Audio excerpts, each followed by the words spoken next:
नमस्कार दोस्तों। एक बार आपके समक्ष फिर से हाजिर हूँ। कैसे हैं आप? आशा करती हूँ आप सब स्वस्थ होंगे और खुश होंगे।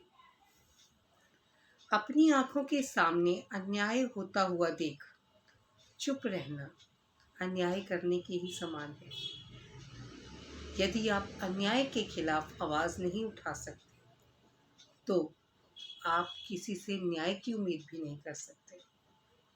तो दोस्तों, आज जो कहानी मैं आपके लिए लाई हूँ उसका शीर्षक यही है, न्यायप्रियता। मुगल सम्राट जहांगीर प्रजा की शिकायतें सुनने और न्याय करने के लिए सदा तैयार रहते थे। उन्होंने अपने महल में एक घंटा टांग रखा था। प्रजा को निर्देश था कि जब भी किसी पर कोई अत्याचार हो और बादशाह की सहायता की आवश्यकता पड़े तो वह रस्सी खींच घंटा बजाकर न्याय की गुहार लगा सकता है। इसके चलते जहांगीर को तुरंत पता चल जाता था कि कोई फरियादी द्वार पर खड़ा है। वह उसकी पुकार सुनने के लिए तुरंत छज्जे पर आ जाते थे।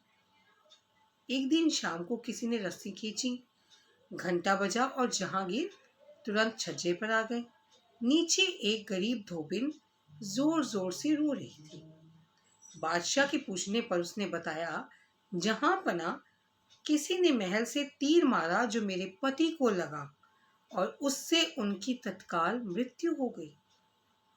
जहांगीर ने तुरंत अधिकारियों को मामले की जांच करने का निर्देश दिया और धोबिन को दूसरे दिन दरबार में आने के लिए कहा। अगले दिन जब जांच की कार्रवाई जहांगीर के समक्ष प्रस्तुत की गई तो पाया गया कि बेगम नूर जहां तीर चलाना सीख रही थी, उनका एक तीर भूलवश धोबी को लगा और वह मर गया। बादशाह ने कहा कि अपराधी को न्यायालय में उपस्थित किया जाए।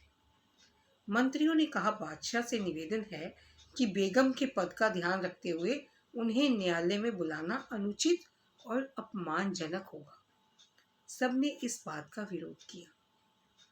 तब जहांगीर ने धोबिन से कहा, अपराधी का पता चल गया है, लेकिन ये लोग उसे हाजिर नहीं करना चाह रहे, पर न्याय तो हर हाल में होकर रहेगा।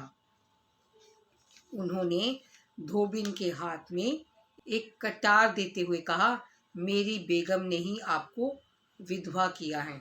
आप मेरे सीने पर कटार मारकर उससे भी विधवा कर दें।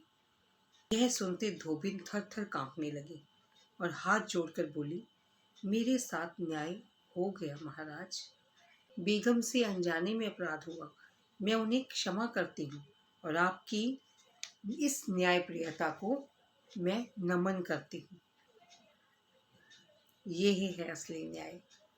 और जिस समाज में आज हम रह रहे हैं, क्या सबके साथ न्याय हो रहा है? क्या हम खुद भी इंसान होते हुए न्याय कर पा रहे हैं?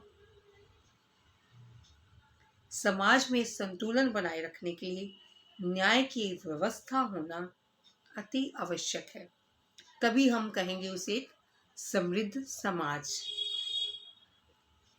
तो दोस्तों, आशा करती हूँ आपको मेरी आज की कहानी पसंद आई होगी और आपसे फिर से एक बार गुजारिश करती हूँ कि मेरे इस आकर्षण चैनल को सब्सक्राइब, लाइक और शेयर करना कृपया मत भूलिए। मुझे आपका और आपकी प्रतिक्रिया का बेसब्री से इंतज़ार रहता है। खुश रहिए, स्वस्थ रहिए। मिलूंगी एक अगली सुंदर सी कहानी के साथ आपके समक्ष, आपके इसी चैनल आकर्षण पर। धन्यवाद।